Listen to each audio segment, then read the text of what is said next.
Ուրեմն մի քարոզիչ միշտ Աստուծո արքայության մասին է խոսում, քահանա, գյուղի քահանա է, նոր եկել է, նշանակվել է, Աստծո արքայությունից է խոսում, հոգևոր հոգու անմահությունից է խոսում եւ այլ եւ այլ եւ այլ, գյուղացիները չեն լսում։ Եվ երբ տեսնում են, որ ասենք սովորաբար քահանան մոդենում է, որ գիտեն, որ պիտի գա էլի երկնքի արքայությունից, հոգու անմահությունից խոսի, թվում հեռանում են։ Ուրեմն մի անգամ էլ քահանան էլի մոդենում է, սրանք ուզում են հեռանալ, գյուղացիները գյուղամիջում հավաքված ուզում են հեռանալ։ Հոգևոր ասած, չէ, կանգնեք, ուրիշ բանից եմ խոսելու։ Ոչ երկնքի արքայությունից, ոչ հոգու անմահությունից, ոչ Աստծուց, ուրիշ բանից եմ խոսելու։ Ասում են, հա, լավ է, ասա տեսնենք, ինչ ես ասում։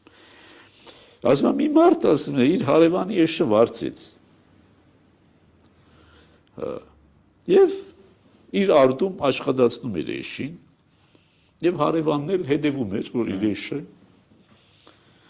էշին վնաս չտա հարևանը։ Հիմա եկավ ճաշի ժամը եւ երկուսի մեջ վեճ ծագեց, թե էշի ստվերի տակ ով է նստելու։ Ուրեմն Տերը ասում է, որ ես էշը տվել եմ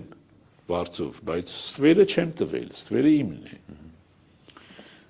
Վարձողն էլ ասում է, որ չէ, ես էշը որ վարձել եմ, ստվերն էլ հետն եմ վարձել։ Եվ ասում ես երկուսի մեջ վեճ սկսվեց։ Այստեղ ուրեմն հոգևորականը կիսատ է թողնում պատմությունը եւ սկսում է հեռանալ։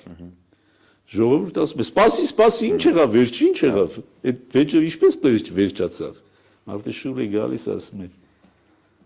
էշի ստվերով հետաքրքրված է։ Ձեր կյանքով հետաքրքրված։ Աստծո արքայությամբ հետաքրքրված չէ։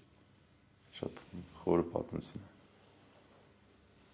Հիմա մեր ազգը այս էշի ստվերով հետաքրքրված, ցանկացած գյուղ գնա, գյուղամիջում էշի ստվերի մասին խոսա, մեծ հետաքրքրություն կառաջացնես։